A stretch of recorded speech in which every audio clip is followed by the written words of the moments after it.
ᱥᱟᱱᱟᱢ ᱠᱚᱜᱮ ᱥᱟᱹᱜᱩᱱ ᱥᱮᱛᱟᱜ ᱜᱟᱛᱮ ᱠᱚ ᱤᱧ ᱜᱮ ᱥᱩᱨᱮᱱᱫᱨᱚᱱᱟᱛᱷ ᱦᱟᱸᱥᱫᱟ ᱛᱮᱦᱮᱧᱟᱜ ᱵᱷᱤᱰᱤᱭᱳ ᱨᱮ ᱟᱯᱮ ᱥᱟᱱᱟᱢ ᱠᱚᱜᱮᱧ ᱥᱟᱹᱜᱩᱱ ᱫᱟᱨᱟᱢ ᱯᱮᱭᱟ।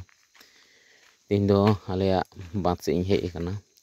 ᱥᱮᱛᱟᱜ ᱥᱮᱛᱟᱜ ᱵᱟᱸᱫᱽ ᱟᱲᱮ ᱨᱮᱜᱮ ᱢᱟᱛᱠᱚᱢ ᱫᱟᱨᱮ ᱟᱨ ᱱᱤᱛᱚᱜ ᱢᱟᱛᱠᱚᱢ ᱯᱩᱥᱤ ᱠᱟᱴᱟᱜᱼᱟ ᱱᱤᱛᱚᱜ ᱟᱨᱠᱤ ᱥᱚᱢᱚᱭ ᱥᱮᱴᱮᱨ ᱜᱚᱫ ᱟᱠᱟᱱᱟ ᱟᱨ ᱥᱟᱠᱟᱢ ᱦᱚᱸ ᱧᱩᱨᱩᱜᱼᱟ। ᱱᱤᱛᱚᱜ ᱜᱮ ᱵᱤᱨ ᱵᱩᱨᱩ ᱨᱮᱱᱟᱜ ᱡᱚᱛᱚ ᱠᱷᱚᱱ ᱢᱟᱨᱟᱝ ᱵᱤᱯᱚᱫ ᱨᱮᱱᱟᱜ ᱥᱚᱢᱚᱭ, ᱠᱟᱨᱚᱱ ᱵᱤᱨ ᱨᱮ ᱥᱟᱠᱟᱢ ᱧᱩᱨᱩᱜ তে ᱨᱚᱦᱚᱲ ᱥᱟᱠᱟᱢ ᱨᱮ ᱥᱮᱸᱜᱮᱞ ᱠᱚ ᱫᱷᱚᱨᱟᱣᱟᱜᱼᱟ, ᱯᱷᱚᱞᱮ ᱵᱤᱨ ᱡᱟ ᱯᱚᱨᱤᱢᱟᱱ ᱛᱮ ᱩᱡᱟᱹᱲᱚᱜ ᱠᱟᱱᱟ ᱚᱱᱟ ᱞᱮᱠᱟᱛᱮ ᱵᱤᱨ ᱴᱚᱴᱷᱟ ᱨᱮᱱ ᱦᱚᱲᱟᱜ ᱟᱠᱚᱣᱟᱜ ᱡᱤᱵᱚᱱ ᱡᱤᱵᱤᱠᱟ ᱵᱮᱯᱚᱠ ᱥᱚᱝᱠᱚᱴ ᱨᱮ, ᱢᱮᱱᱠᱷᱟᱱ ᱩᱭᱦᱟᱹᱨ ᱛᱮ ᱱᱩᱱᱟᱹᱜ ᱫᱷᱟᱹᱵᱤᱡ ᱵᱟᱝᱠᱚ ᱛᱤᱭᱳᱜ ᱫᱟᱲᱮᱭᱟᱜ ᱠᱟᱱᱟ। ᱱᱚᱜᱼᱚ ᱱᱚᱝᱠᱟ ᱵᱤᱨ ᱵᱷᱤᱛᱤᱨ ᱨᱮ ᱵᱟᱹᱫᱽ ᱠᱚ ᱢᱮᱱᱟᱜᱼᱟ, ᱫᱷᱟᱨᱮ ᱫᱷᱟᱨᱮᱛᱮ ᱢᱤᱫᱵᱟᱨ नाᱲᱤ ᱠᱚ ᱢᱟᱞᱦᱟᱱ ᱠᱚ ᱥᱚᱵᱽᱡᱤ ᱠᱚᱠᱚ ᱪᱟᱥ ᱠᱟᱣᱱᱟ ᱪᱟᱹᱥᱤ ᱠᱚ। ᱛᱚ ᱵᱟᱸᱫᱽ ᱞᱟᱛᱟᱨ ᱵᱟᱹᱫᱽ ᱠᱚ ᱠᱟᱱᱟ, ᱱᱚᱣᱟ ᱫᱚ ᱟᱞᱮᱨᱮᱱ ᱵᱚᱝᱥᱚ ᱠᱚᱣᱟᱜ ᱜᱮ ᱠᱟᱱᱟ, ᱡᱮᱴᱷᱟ ᱵᱟ ᱛᱟᱠᱚᱣᱟᱜ ᱛᱟᱞᱟ ᱵᱟ ᱛᱟᱠᱚᱣᱟᱜ ᱦᱮᱱᱟᱜᱼᱟ। ᱥᱩᱨ ᱥᱮᱫ ᱛᱩᱲᱤ ᱠᱚ ᱪᱟᱥ ᱟᱠᱟᱫᱟ, ᱱᱚᱜᱼᱚ ᱱᱚᱝᱠᱟ। ᱛᱚ ᱵᱤᱨ ᱵᱩᱨᱩ ᱡᱟᱭᱜᱟ ᱰᱷᱮᱣ ᱠᱷᱮᱞᱟᱱᱚ, ᱯᱷᱚᱞᱮ সারা বছর দাগ তাহেন ᱨᱮᱦᱚᱸ ᱚᱱᱠᱟ ᱯᱚরিমাণ ᱛᱮ ᱫᱟᱜ ᱵᱟᱝ ᱛᱟᱦᱮᱱ ᱠᱷᱟᱹᱛᱤᱨ চাষ খুব সমস্যা। সারা বছর ᱱᱚᱣᱟ ᱡᱟᱭᱜᱟ ᱠᱚᱨᱮ ᱵᱟᱝ ᱪᱟᱥᱚᱜᱼᱟ, একমাত্র ᱟᱥᱟᱲ ᱵᱚᱸᱜᱟ ᱨᱮᱱᱟᱜ ᱫᱟᱜ ᱛᱮ ᱪᱷᱟᱲᱟ ᱱᱚᱰᱮᱱᱟᱜ ᱪᱟᱥ ᱫᱚ ᱢᱩᱥᱠᱤᱞ ᱜᱮᱭᱟ। ᱛᱟᱛᱮ ᱥᱚᱵᱽᱡᱤ ᱦᱩᱭᱮᱱ ᱟᱨ ᱦᱳᱲᱳ ᱦᱩᱭᱮᱱ, ᱱᱚᱝᱠᱟ ᱠᱟᱛᱮ ᱱᱚᱣᱟ ᱠᱚ ᱮᱞᱟᱠᱟ ᱨᱮᱱᱟᱜ ᱚᱵᱚᱥᱛᱷᱟ। ᱛᱩᱲᱤ ᱵᱟᱦᱟ ᱟᱠᱟᱱᱟ,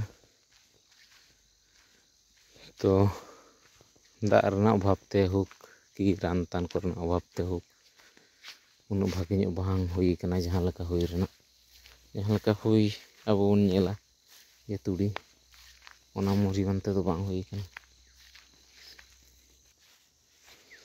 যেহেতু আমি পরিবেশ নিয়ে কাজ করছি, গত বছর যেভাবে জঙ্গলে আগুন লাগানো আমরা প্রত্যক্ষ করতে পেরেছি,